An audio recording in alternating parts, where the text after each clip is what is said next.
Hey guys, hello everyone, welcome back. This is International Master Asaf Givon.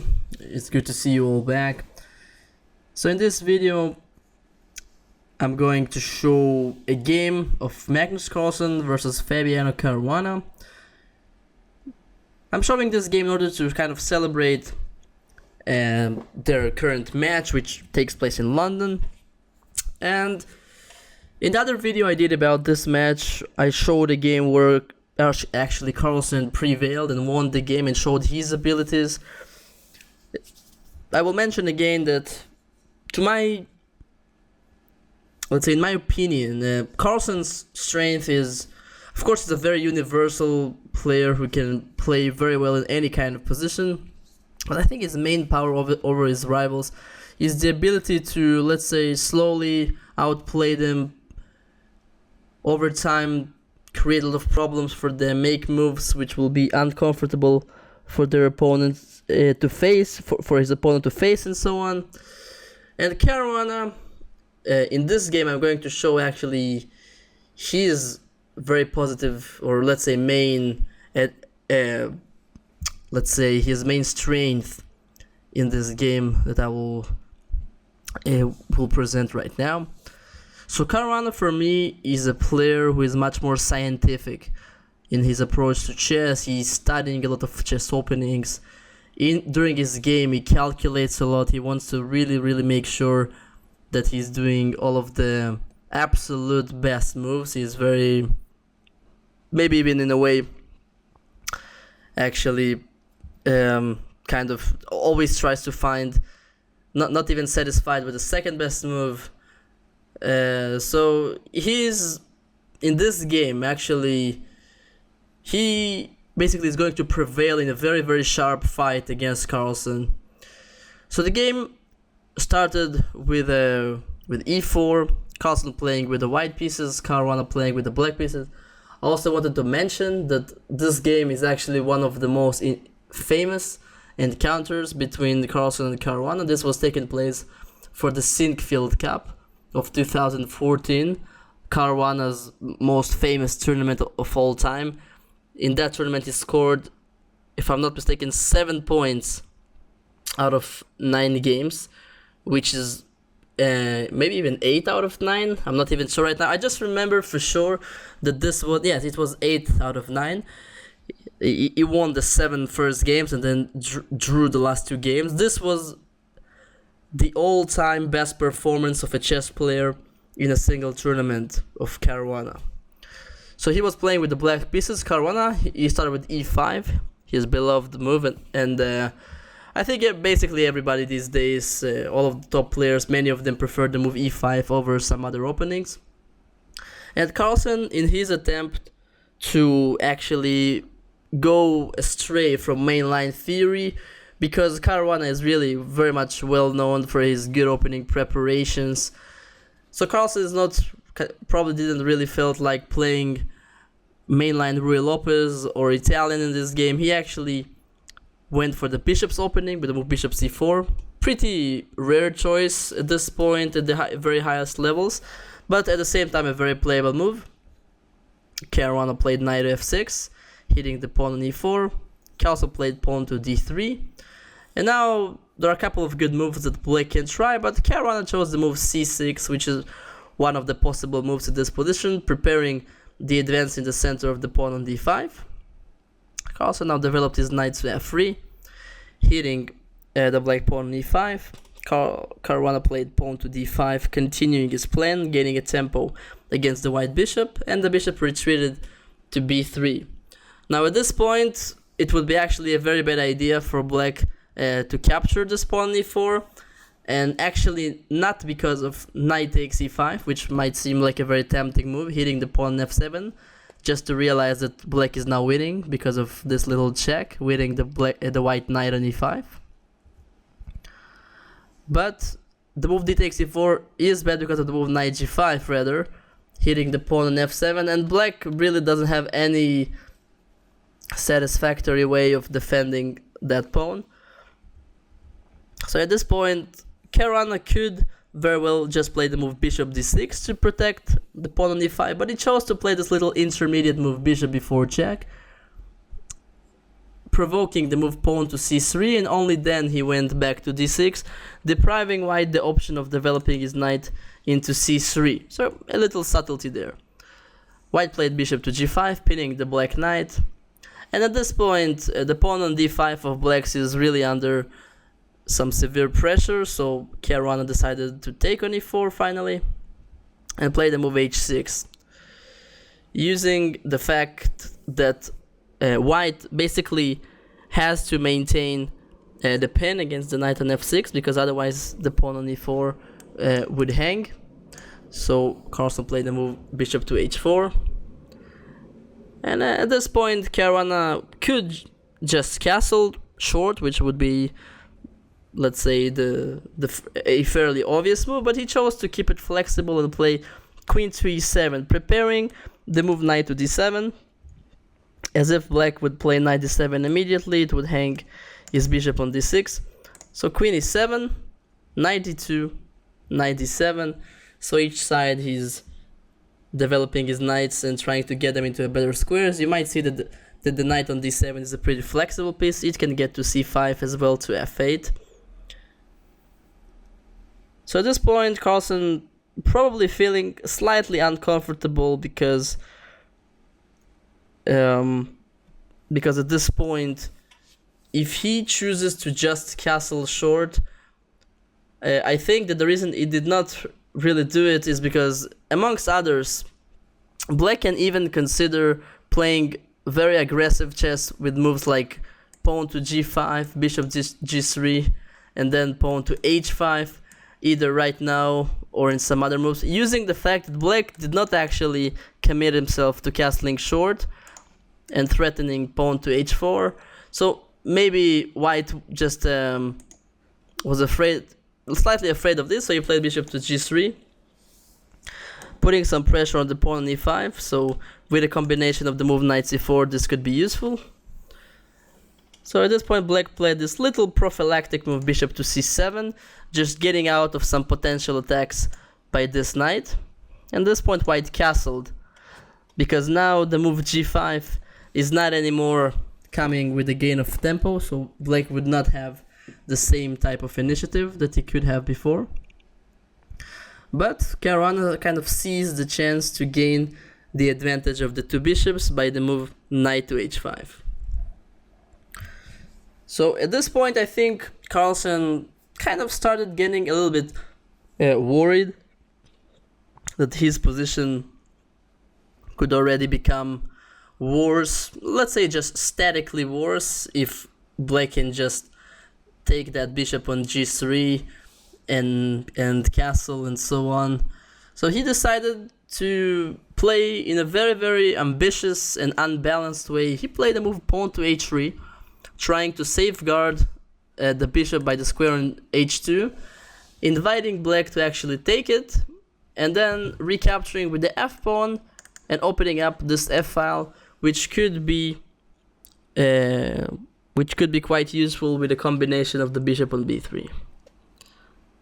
So at this point, black could just castle short and to defend that pawn on f7.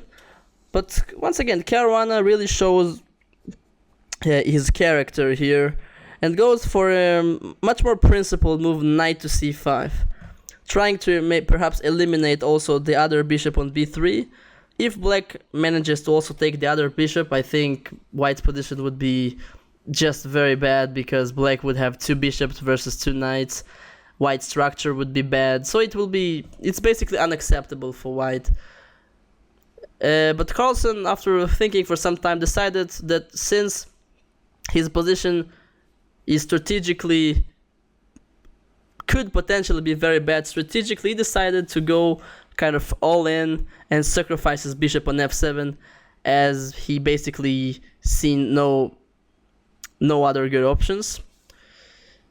At this point, I think many players as black would maybe panic, or maybe even try not to go for this variation, especially when you play, such scary name as Magnus Carlsen playing against you. But I think that Caruana just used this time, calculated things, maybe also he felt that it should not be very good, because at the end of the day, Black did nothing wrong. He has a very solid position, so this kind of sacrifices, let's say logically, could not really be too good. So he took on f7 with the king. He allowed this move knight takes e5 discover check.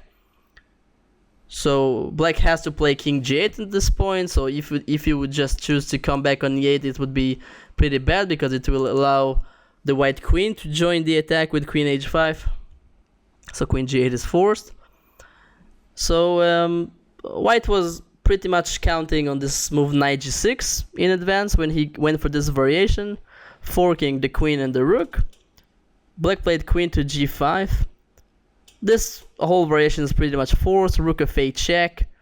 Once again, might look very scary at first glance, but Caruana shows a lot of coolness and just played king h7.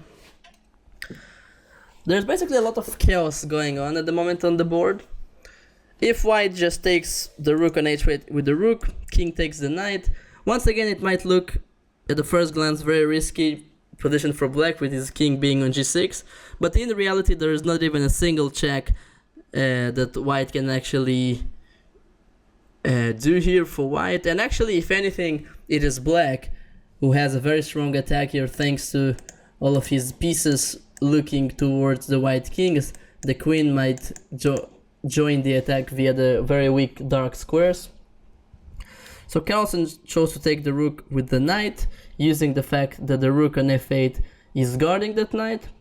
But Caruana seen things through, and he saw that he has this very important bishop g4 move, using the fact that the bishop at the moment hits the white queen, and it cannot really be captured. For example, pawn takes bishop, Black would just take the rook. So, and also because the knight on h8 will be soon lost, white is completely losing here. So white's only chance was to play the move queen to f1, trying to protect the rook on f8. So at this point, there is once again quite a lot of chaos on the board. There are a lot of hanging pieces. The bishop on g4 is hanging, the rook on f8 is hanging, the rook on a8 is hanging, the knight is in a very kind of strange square, the knight on d2 is hanging. Almost every single piece in this position is hanging, and it's pretty remarkable to see that the move that Caruana chose to play here. Instead of dealing with all of these hanging pieces, he played this I would say very principled move, trying to go for the attack, because basically all of Black's pieces are pretty much actively displayed in the attack. So the rook on a8 and the rook on f8 will be pretty soon exchanged for each other. So maybe the only piece that's still idle in the Black's position is the knight on c5. So what Caruana did here, he played the move knight to d3. Perhaps not the absolute best move.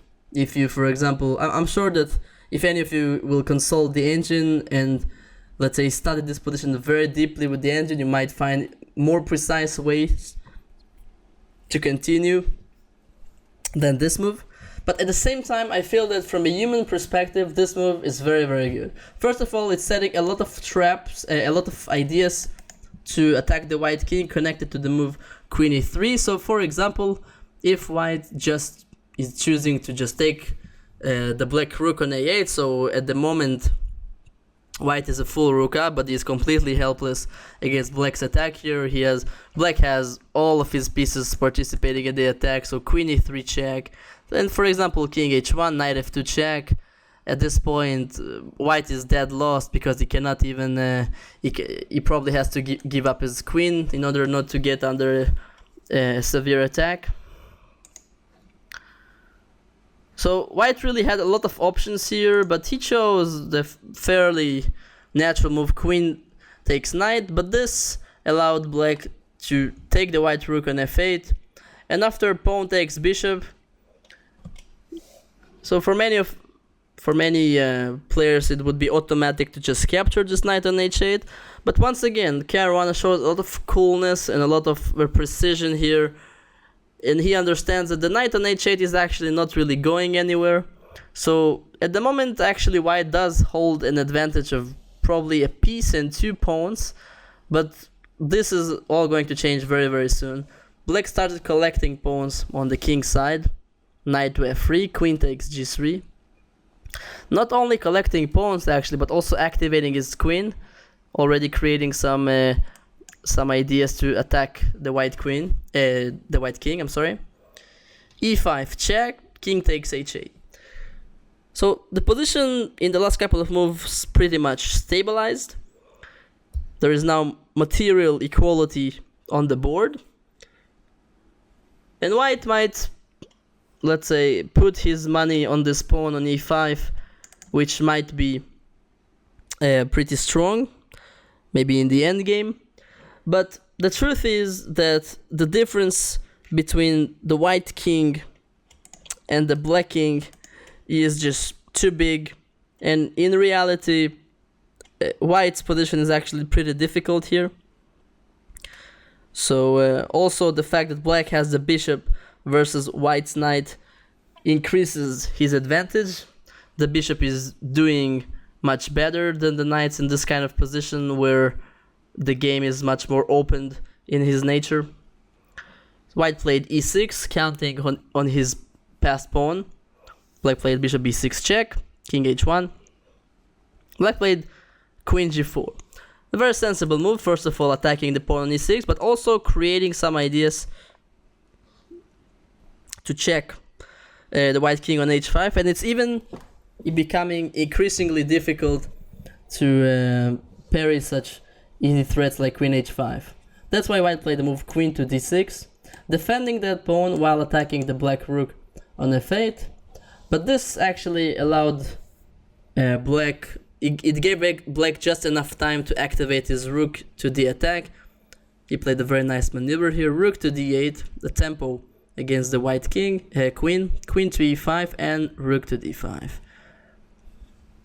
Not only attacking the queen, but also later on threatening to include the rook in the attack. So white had to play queen b8 check in order to maintain the tempo. King h7, e7. Once again, for many players, it would be scary to allow the white pawn to advance this much forward, but Caruana calculated all of this through. He was not particularly nervous about this. He calculated the following sequence of moves. Queen h5 check. Now knight h2 is pretty much forced. Actually, the move queen h2 is also possible, but amongst others, black can just move his queen away, let's say to f7 or g6. I don't think it matters that much, and not only threatening to take the pawn, but also threatening the move rook to h5 and winning the white queen. And really, without the pawn on e7,